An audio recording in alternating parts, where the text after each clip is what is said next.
이렇게 이슈 좀 본부 살펴봤고요. 이어서 수급본부로 넘어가 보겠습니다. 네, 이제 수급본부가 조금 바뀌었죠. 오늘 시장 외국인이 강한 순매수를 보였고 기관은 매도했던 만큼 이 두 주체들의 수급 변화를 좀 종목들을 통해서 알아보도록 하겠습니다. 먼저 외국인의 탑5 첫 번째는 삼성전자고요. 기관 매도 탑5 삼성전자입니다. 외국인 같은 경우에는 반도체 안에서 한미반도체를 담았고 오늘 핫했던 두산 에너빌리티 그리고 한화 에어로스페이스와 ABL 바이오를 매수한 모습 나타나고 있고요. 그렇지만 기관 같은 경우에는 소부장 내에서 이수 페타시스는 매도했고 오늘 엔터주들 희비가 엇갈렸던 가운데 SM도 매도 그리고 KB금융은 좀 매도했지만 상승한 가운데 두산도 매도했지만 외국인의 매수를 얻고 상승하면서 거래를 마쳤습니다. 네, 이렇게 기관 매도 탑5, 외국인 매수 탑5 종목들 체크해봤는데요. 그 안에서 어떤 종목이 좀 두 전문가분들의 눈에 들어왔을지 먼저 박철순 대표부터 하나 짚어주세요. 네, 저는 두산입니다. 두산이요? 사실 네. 근데 두산이 최근에 좀 재미가 없는 종목이었는데 네. 기관은 파는데 외국인은 계속 사고 있더라고요. 네. 어떤 모멘텀에 사는 건지 한번 알려주세요. 네, 두산이 사실 11월 달에 이제 최고가가 108만 2,200원 정도였던 것 같아요. 그리고 나서 지금 계속적으로 우하향 흐름 보이다가 최근에 이제 저점을 한번 만들고 그리고 얼마 전에 전거래였죠. 이제 이중바닥 만들고 오늘 이제 드디어 오랜만에 조금 강한 양봉 흐름이 나왔습니다. 전거래일 대비해서 정규시장 기준으로는 한 4.7%대 상승하면서 마무리가 됐는데 저는 오히려 이제 반등이 나온 지금이 어떻게 보면 매수의 기회가 될 수 있지 않을까라는 생각에서 두산을 뽑았는데요. 일단 기본적으로 두산은 뭐 지주회사로만 많이 알고 있는 분들이 계셨지만 아마 작년에 두산이 급등하는 거 보면서 뉴스 보시고 이 회사가 반도체와 밀접한 관련이 있는 회사였구나라고 처음 아신 분들도 많았을 것 같습니다. 그만큼 지금 전자사업부 쪽에 굉장히 실적이 급증을 하고 있는 모습들인데 이 회사가 하고 있는 게 CCL이라고 해서 동박 적층판이거든요. 이게 이제 인쇄로 비판의 기본 재료기도 하고 굉장히 핵심 재료라고 보시면 될 것 같습니다. 그래서 실질적으로 AI 수요가 확산되면서 이 동박 적층판 관련된 제품을 만들고 있는 기업들 모두 다 우리나라뿐만 아니라 경쟁사인 외국 기업들 같은 경우도 지금 굉장히 가격 급등과 그다음에 실적 급증이 동반 되고 있는 그런 상황들이 확인이 되고 있는 상황이고 오늘도 제가 데이터를 보고 왔을 때 기업 이름은 기억이 잠시 안 나지만 일단은 조금 두산보다는 좀 아래인 회사거든요. 그런데도 불구하고 퀄리티도 조금 낮고 그다음에 생산 능력도 좀 작은 회사인데도 불구하고 가격을 굉장히 극단적으로 올렸습니다. 그만큼 지금 CCL에 대한 수요가 그만큼 많기 때문에 공급자가 굉장히 강하게 지금 가격 인상을 어필할 수 있는 그런 상황이라고 보시면 될 것 같아서 공급자 우위의 시장이 여전히 지속이 되고 있다는 걸 최근 데이터로 봐서도 알 수가 있었다라고 보시면 될 것 같고요. 그리고 만약에 공급 부족이 심하게 된다고 한다면 원재료 가격이 만약 혹시 오른다고 하더라도 이 또한 가격에 전가를 할 수가 있는 상황이기 때문에 여전히 뭐 원재료 부담이 혹시라도 된다고 하더라도 큰 문제는 될 것 같지 않다라고 생각하시면 될 것 같습니다. 그만큼 수익성은 계속 어떤 매크로 변수에 따라서 움직이는 게 아니라 어느 정도는 유지가 될 가능성이 높다 이렇게 생각하시면 될 것 같고요.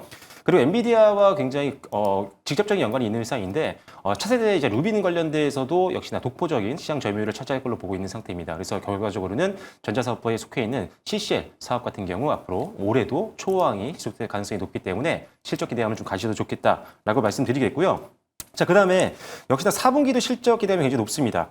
제목 요약본 보시면 아시겠지만 올해 4분기 때 영업이익은 4,695억 원 정도가 컨센서스입니다. 그래서 직전이 2,300억 원대였으니까요. 엄청나게 급증할 것으로 예상하고 있고 그다음에 순이익 같은 경우도 2,300억 원대, 직전 분기가 1,100억 원대였으니까 역시나 순이익도 역대 최고치를 한번 기록을 할 수 있는 상황이어서 4분기 실적 시즌이 시작된다고 한다면 일단은 역시나 실적 시즌에도 걸맞는 종목이라고 보시면 될 것 같고요.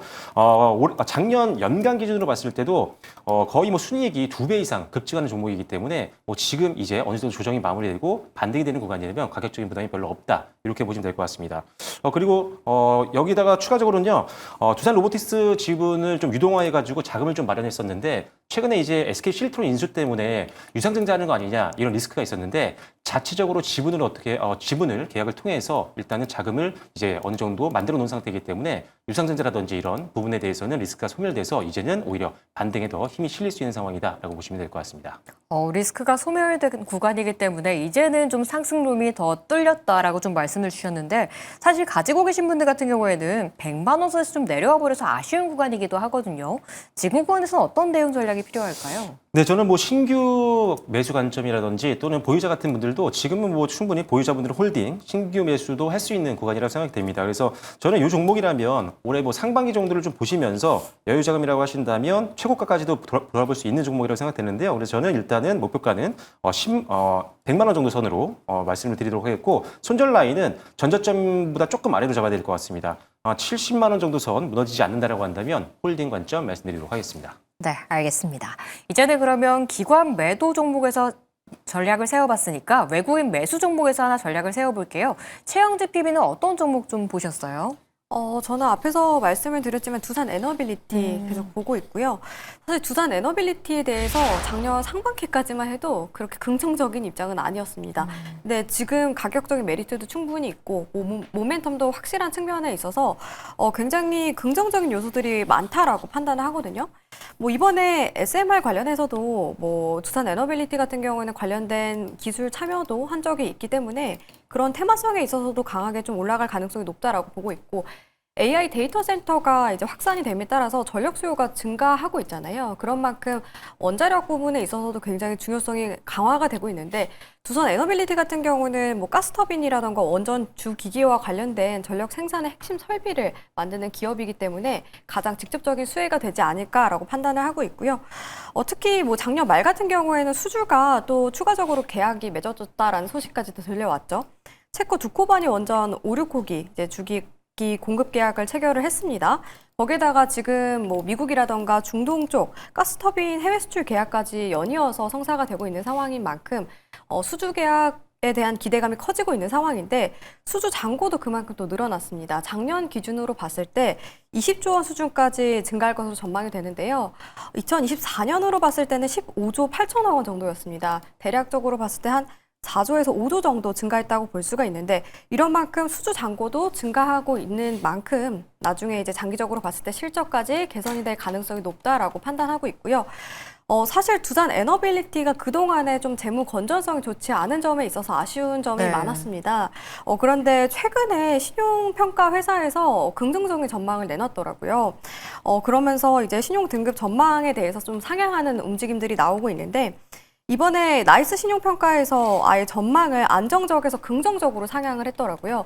이렇게 신용평가 회사에서 이렇게 상향을 했다는 거는 굉장히 긍정적인 신호라고 저는 생각하고 있고, 그만큼 재무 건전성에 있어서 많이 개선이 됐다라고 판단을 하고 있습니다.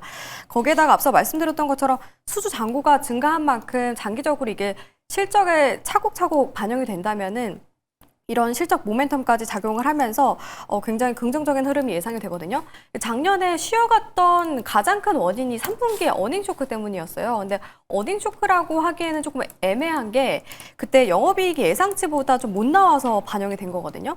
한 절반 정도 수준이어서 아쉽기는 했지만 이게 일회성 비용 때문에 영업이익이 감소했다라는 평가가 많았습니다. 그런 만큼 일회성 비용이기 때문에 4분기에 실적이 좀 개선하는 움직임이 나와준다면 그런 부분들도 충분히 상승 여력으로 남아있지 않을까라고 생각을 하고 있어요. 우리나라 입장에서는 지금 원전과 관련해서 특히 SMR과 관련해서 규제 샌드백박스라던가 아니면 뭐 펀드와 관련된 것들도 투자를 확대하고 있는 만큼 이렇게 대장 역할을 하는 두산 에너빌리티가 가장 좀 반영되지 않을까라고 판단을 하고 있어요. 아까 가격적인 측면에서 좀 잡아드리긴 했는데 혹시라도 좀 놓치신 분들을 위해서 다시 한번 설명을 네. 해드리도록 할게요.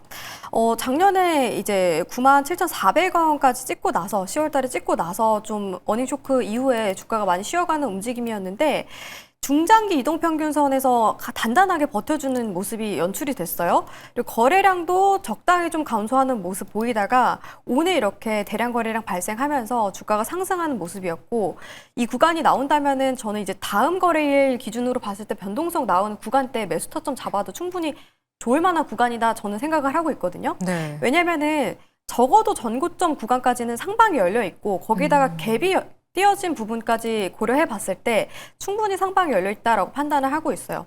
그리고 월봉상으로 봤을 때는 장기적인 부분에 있어서 2007년에 좀 급등한 부분들이 있었는데 10만 원이 아무래도 강한 저항대로 작용할 수가 있어서 저는 이제 99,000원 제시를 해드리도록 하겠고요. 말씀드렸던 것처럼 손절가의 경우에는 68,000원으로 말씀을 드리면서 이 구간 이탈을 하게 되면은 이 구간이 아무래도 매물이 많이 쌓여있는 구간대였기 때문에 강하게 좀 변동성이 나올 수 있어서 68,000원 손절가도 좀 기억을 하면서 대응했으면 좋겠다라고 말씀드리도록 하겠습니다. 네, 오늘 두산 에너빌티 얘기를 좀 의도치 않게 좀 많이 하게 되는데 이제 또 그러면 기관 매도 종목으로 좀 넘어가 보도록 해요.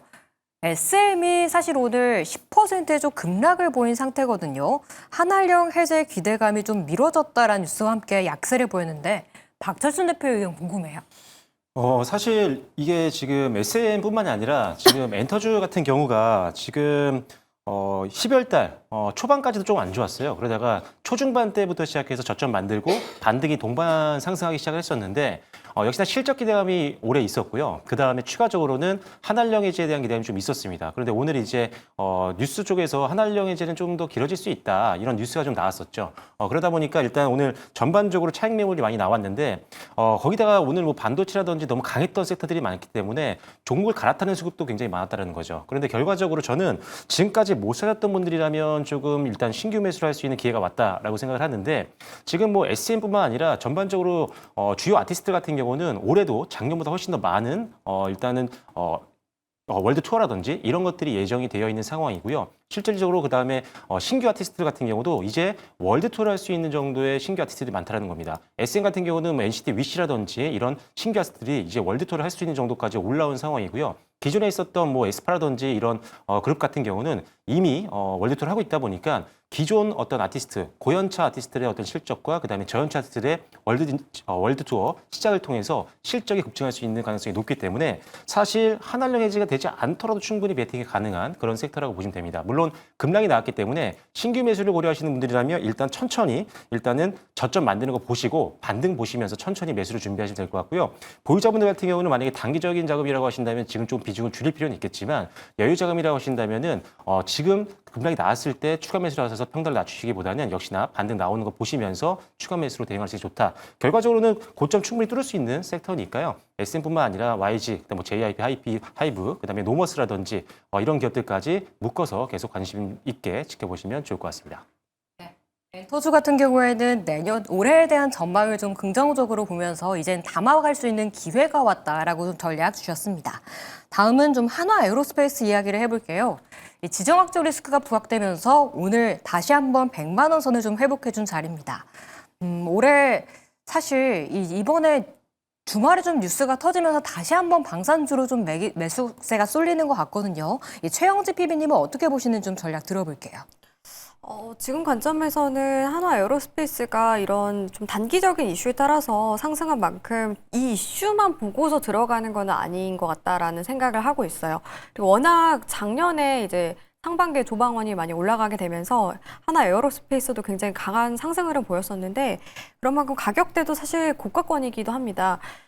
그럼에도 불구하고 뭐 나쁜 부분보다는 저는 긍정적인 측면을 먼저 말씀을 드리자면 이제 작년에 누리호가 이제 성공적이게 발사가 됐고 내년에 또 일정이 있는 걸로 알고 있어요. 그런 부분으로 봤을 때 장기적인 관점에서 분할 매수 관점으로 접근을 해보는 거는 좋으나 이번 이슈에 따라서 좀 단기적으로 들어가는 전략은 저는 조금 리스크가 크다라고 보고 있거든요.